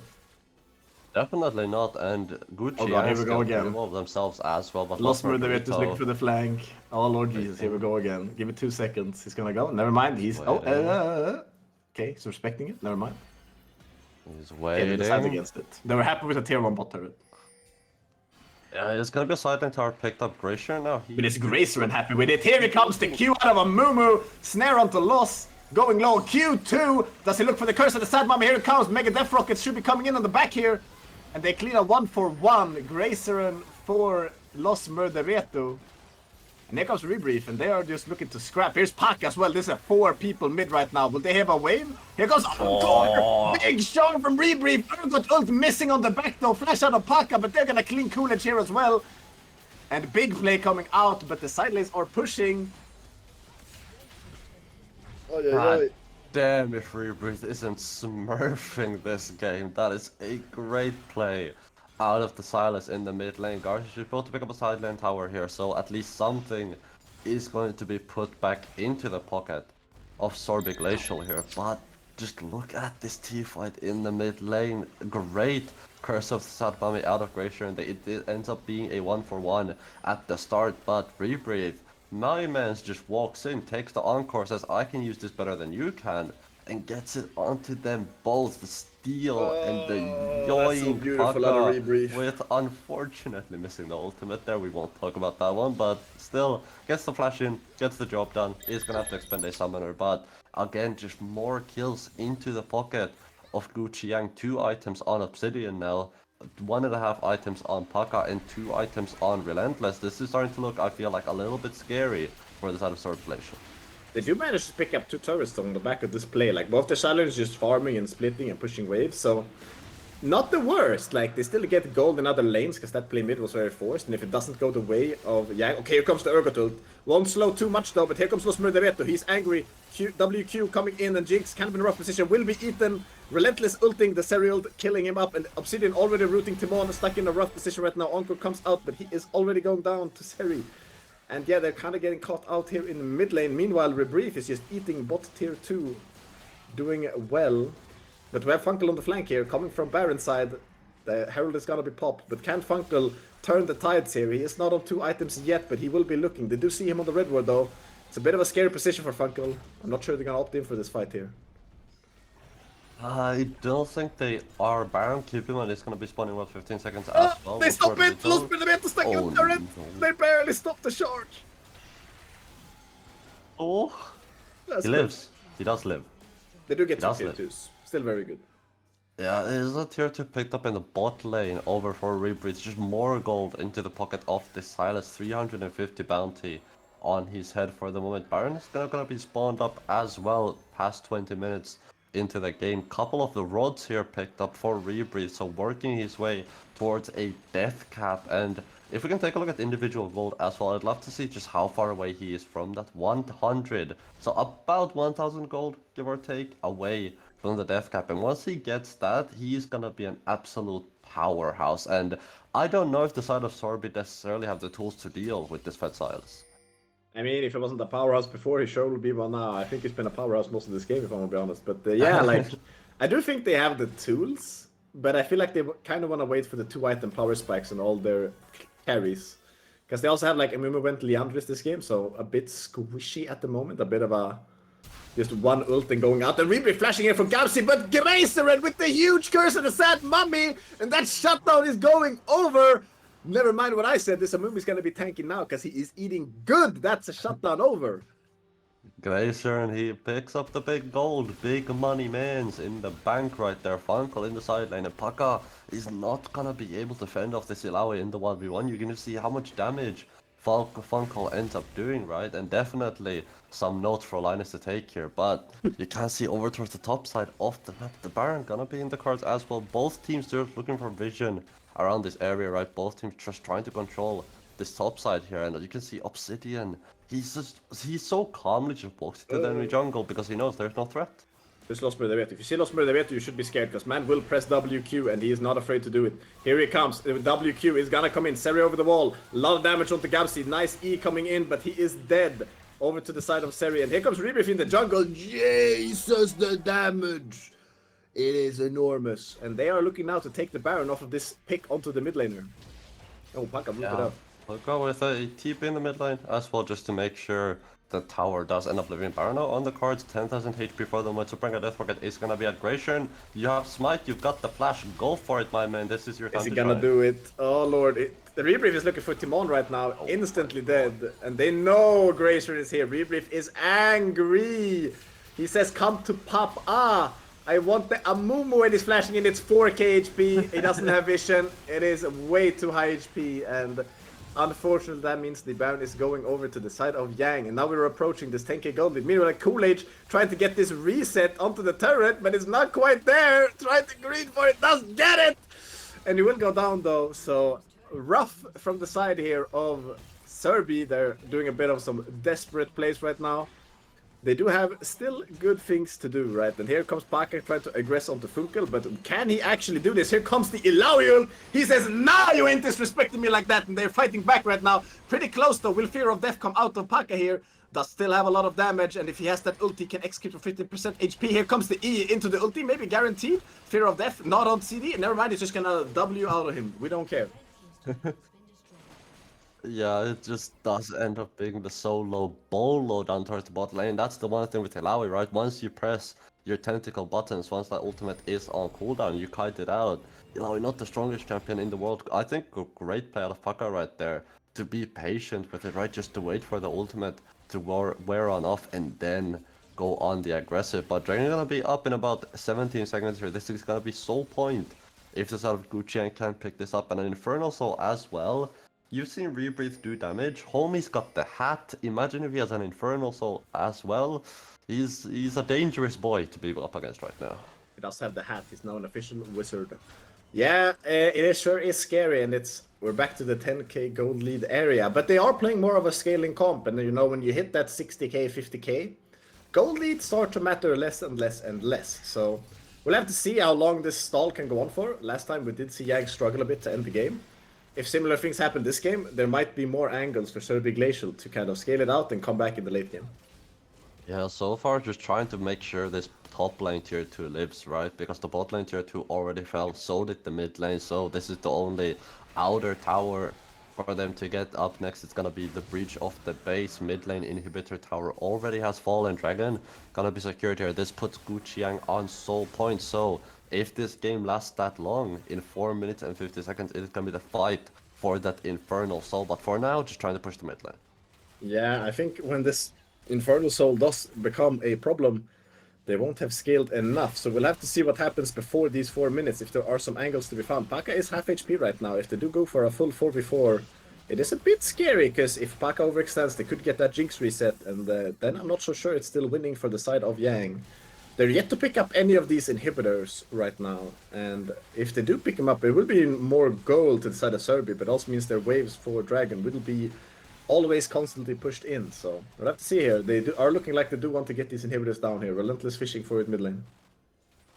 He's looking. He's pretty far up though. Oh, The ulti coming out of him into the encore. Flash comes out though, dodging the stunts, and Seri is still very alive. Jinx caught in the middle of an Urgot right now, looking kind of scary. Paka cleaning it up. And those 2 kills are almost game ending. Rebrief is basing right now. We'll look for the TP on a minion here any second, I imagine. Because they should be looking to end, in my mind. There it is. There's a TP from Rebrief. Paka looking at the backline. Gars trying to get in here. First turret is going to go down. Rebrief is here. He deals a lot of damage. Has the blue pot. Gabs is stuck in the middle of the team. Paka does go down. Gabs is still alive right now. Funkel trying to fight for this turret.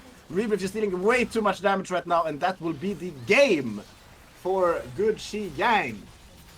Cleaning House gets the ace at the back end of things as well. A 14,000 gold lead and a hell of a game from the boys on the side of Gucci and Paka as well. The Urgot working out, so Tenno not the only Urgot player in town anymore, and a 2-0 for Gucci. And we already said it before the game started, right? These are big games if you can pick them up, and Gucci has picked up 2. Very dominantly so as well. Looking real fresh, both on the subs and on the main roster. Kind of convincing both games, so happy to see that the Yang roster has found its flow, and we will have to see what is happening in the future when we get closer to playoffs. I mean, next week is Super Week, so a lot of things to happen that week. But yeah, a very impressive performance, and I will say Rebrief, if we're looking at MVPs for these 2 games, I think Rebrief played very well both those games, definitely making... Oh, well, we played only 1 game. I wasn't here. I mean, yeah, I wasn't there for the first game, so... But the Silas game was good. Yeah, maybe I should give it to Relentless. Sure. Relentless is overall played very well both these games. It's hard to say. They're like in different roles. I'm like confused in my mind. But I think Relentless played very well on the Talia mid, and then he also performed on ADC. So Relentless definitely one of my picks, I think. Yeah, I think for me it is Relentless, right? Just because you said it yourself. First played in the mid lane, right? And maybe, okay, not the reason his team won that game, right? But I think when you're up by what, like 12 kills, when you're up by like 10k gold by 14 minutes, I think it's hard to pick out just one reason why your team won the game and just one player. So I don't think that's necessarily his fault that his team kind of smurfed too hard for him to really have an impact. And in this game too, just ending the game 12-1 on 3, right? And granted, you could say again, right, not the reason his team won, but he was very stable, in my opinion, throughout both of the games. Lane swaps as well, right? First game in the mid lane, second game in the bot lane, and just showing that he can really sort of diversify, and he's a really diverse player as well in his playstyles, can play 2 lanes. And Obsidian, I mean, finishing that second game off deathless, right? So like you said, Hax, 2 very convincing games. But for me, it is Relentless MVP of today, but who would you give it to? Is it Relentless, or do you think you're going to go for someone else? Could be Relentless, or it could be the GOAT Losmer Daveto as well. I wouldn't be too surprised to do it to Losmer Daveto. So yeah, I'm not too sure, not 100%. But I mean, I actually will give it to Losmer Daveto. I think he played very well on the Braum. He did good, and then he also did a good game too on the Rel. Fine, he was like the main initiator of a lot of these engages, where his team kind of just picked up the kills, right? So I think I'll actually give it to Losmer Daveto. Shout out to swapping from support, top lane to support. Doing very impressive in these games. Okay, support's finally getting some recognition. I like it.